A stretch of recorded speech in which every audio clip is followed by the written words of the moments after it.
Assalamualaikum warahmatullahi wabarakatuh. Perkenalkan, nama saya Aula Rahmi, NIM 24002068. Baiklah, di sini saya akan mempresentasikan hasil PPT yang telah saya buat dalam matkul Manajemen Perpustakaan dan Digitalisasi. Yang pertama yaitu pengertian manajemen perpustakaan. Menurut Bryson 1990, manajemen perpustakaan merupakan upaya pencapaian tujuan dengan memanfaatkan sumber daya manusia, informasi, sistem, dan sumber dana dengan tetap memperhatikan fungsi, manajemen, peran, dan keahlian. Manajemen perpustakaan pada dasarnya adalah proses mengoptimalkan kontribusi manusia, material, anggaran untuk mencapai tujuan perpustakaan. Yang kedua yaitu fungsi manajemen perpustakaan. Yang pertama yaitu pusat kegiatan belajar mengajar untuk pendidikan seperti yang tercantum dalam kurikulum sekolah. Yang kedua yaitu pusat penelitian sederhana yang memungkinkan para siswa mengembangkan kreativitas dan imajinasinya. Yang ketiga yaitu pusat membaca buku-buku yang bersifat rekreatif dan mengisi waktu luang atau buku-buku hiburan. Yang keempat yaitu pusat belajar mandiri bagi siswa. Yang ketiga yaitu manfaat manajemen perpustakaan.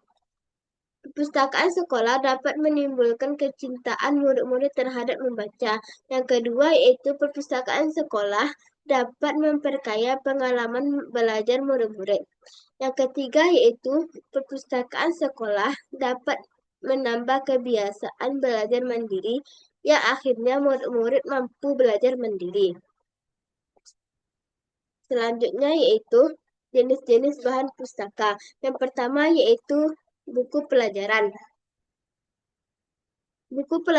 Buku ini disusun secara khusus untuk mendukung proses belajar mengajar dalam kurikulum pendidikan tertentu. Yang kedua yaitu buku non-fiksi non-pelajaran. Buku yang berisi informasi berdasarkan fakta, kenyataan, atau data ilmiah, namun tidak dirancang secara khusus untuk mengikuti kurikulum sekolah. Yang ketiga yaitu buku fiksi. Buku fiksi ini buku yang isinya berasal dari imajinasi, rekaan, atau khayalan penulisnya. Meskipun bisa terinspirasi dari kejadian nyata, elemen cerita di dalamnya bersifat fiktif.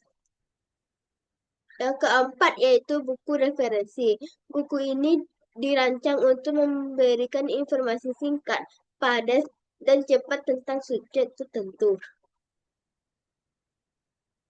Buku ini biasanya tidak dibaca secara utuh dari awal sampai akhir, melainkan hanya pada bagian yang diperlukan. Yang kelima yaitu terbitan berkala. Bahan pustaka yang diterbitkan secara rutin dalam jangka waktu tertentu atau periodik dengan judul yang sama di setiap edisinya. Selanjutnya yaitu aspek-aspek manajemen perpustakaan. Yang pertama yaitu perencanaan. Perencanaan yaitu menetapkan tujuan, strategi, kebijakan, prosedur, dan dana yang dibutuhkan untuk mencapai tujuan perpustakaan. Yang kedua yaitu pengorganisasian atau organizing, yaitu menentukan struktur formal dengan mengelompokkan aktivitas-aktivitas ke dalam bagian-bagian koordinasi dan pendelegasian wewenang kepada individu-individu. Yang ketiga yaitu pengawasan, yaitu menugaskan staf untuk bergerak menuju tujuan yang telah ditentukan.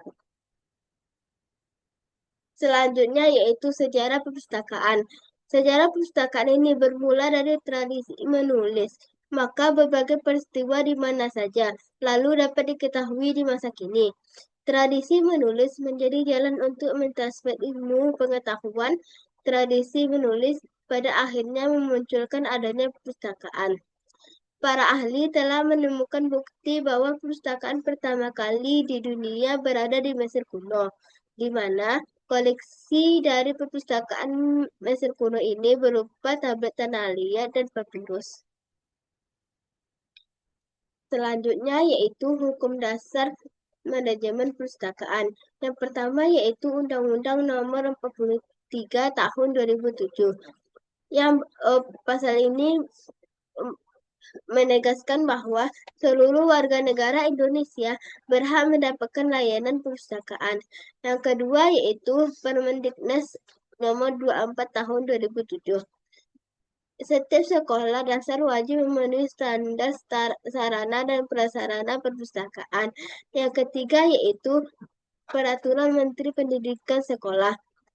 Pendidikan Nasional Republik Indonesia Nomor 25 Tahun 2008. Peraturan ini menetapkan standar tenaga perpustakaan. Selanjutnya yaitu koleksi perpustakaan. Pengertian dari koleksi perpustakaan ini adalah semua bahan pustaka yang dikumpulkan, diolah, dan disimpan untuk disebarluaskan kepada masyarakat guna memenuhi kebutuhan informasi mereka. Jenis-jenis dari koleksi perpustakaan ini adalah yang pertama buku, yang kedua koleksi referensi, yang ketiga sumber geografi, yang keempat koleksi serial, yang kelima bahan mikro, dan yang keenam yaitu audio visual. Selanjutnya klasifikasi perpustakaan. Di sini saya mengambil klasifikasi perpustakaan menurut Dewey Decimal Classification.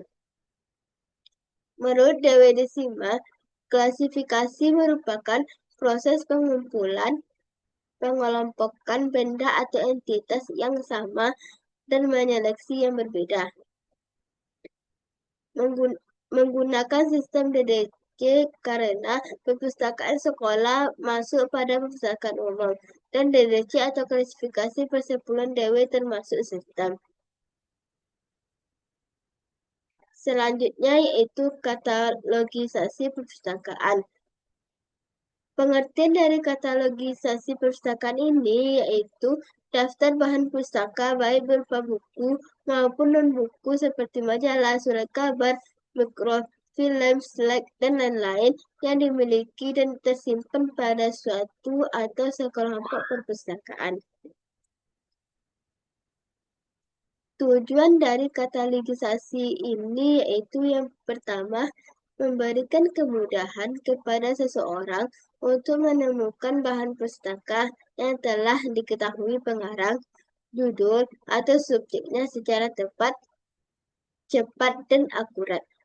Yang kedua yaitu menunjukkan bahan pustaka yang dimiliki oleh perpustakaan oleh pengarang tertentu berdasarkan subjek tertentu atau subjek-subjek yang berhubungan dan jenis atau bentuk literatur tertentu. Yang ketiga yaitu membantu dalam pemilihan bahan pustaka berdasarkan edisi dan karakternya.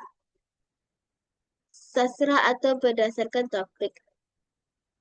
Selanjutnya yaitu pelayanan perpustakaan. Yang pertama yaitu pelayanan sirkulasi. Pelayanan sirkulasi adalah pelayanan yang menyangkut peredaran bahan-bahan pustaka yang dimiliki oleh perpustakaan. Menurut American Library Association atau ALA, layanan rujukan adalah sebagai layanan perpustakaan yang secara langsung berhubungan dengan pembaca dalam memberikan informasi dan pengguna sumber-sumber perpustakaan untuk kepentingan studi dan penelitian. Selanjutnya yaitu gerakan literasi sekolah. Gerakan literasi sekolah atau yang disebut dengan GLS adalah kemampuan mengakses, memahami, dan menggunakan sesuatu secara cerdas melalui berbagai aktivitas, antara lain seperti membaca, menulis, menyimak, atau berbicara. Tujuan dari GLS ini terbagi menjadi dua jenis. Yang pertama tujuan umum dan yang kedua tujuan khusus. Tujuan umum adalah menumbuh kembangkan budi pekerti peserta didik. Tujuan khusus yaitu menumbuh kembangkan budaya literasi di sekolah. Baiklah, sekian yang dapat saya sampaikan. Semoga bermanfaat. Assalamualaikum warahmatullahi wabarakatuh.